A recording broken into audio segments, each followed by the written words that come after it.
Here's a spade bit. This is for rough construction. Holes, I think the biggest one I've used probably about 2 or 2.5 inches wide. You'll see I use it in rough 2x4s like this for putting electrical and plumbing and that type of thing. It's got its own point on it. So I put it in this position I want.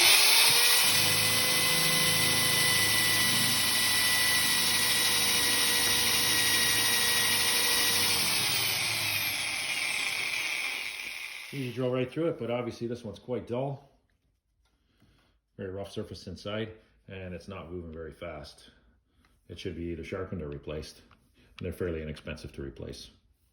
This here's an auger bit. It has a feed screw, and you can see it has threads on it, just like a screw. As it penetrates the wood, it'll actually pull the piece right straight through.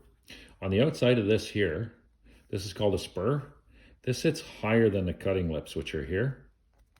And what it does is it'll score or make a very fine line across, around the outside of the circle, and it'll prevent it from tearing out.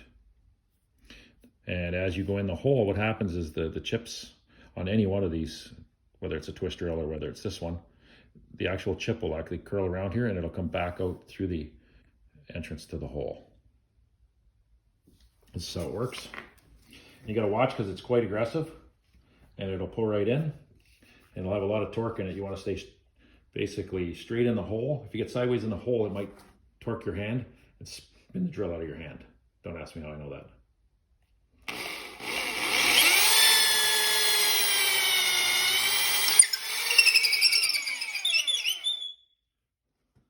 Very squeaky, as you can tell.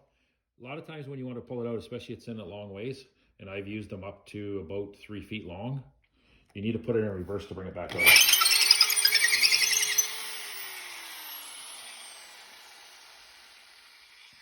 These ones are generally used on big timbers, large pieces, and work quite well and are quite aggressive.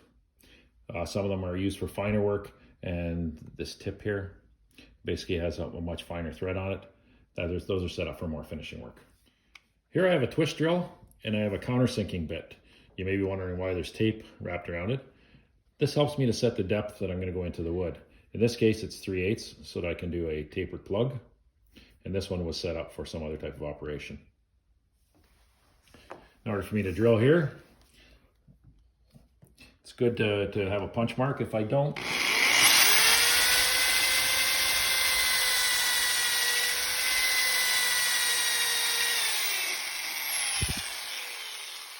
these type of bits, you want to bring it back out. You want to clear all the chips by bringing it back out. And what that'll happen is it won't heat up and it won't overheat and turn blue. If it turns blue, then I'm going to lose the edge on this and it's not going to be any good.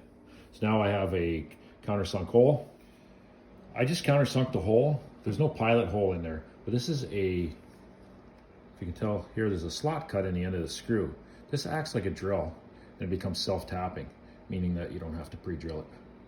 So what I'll do is I'll drive that in.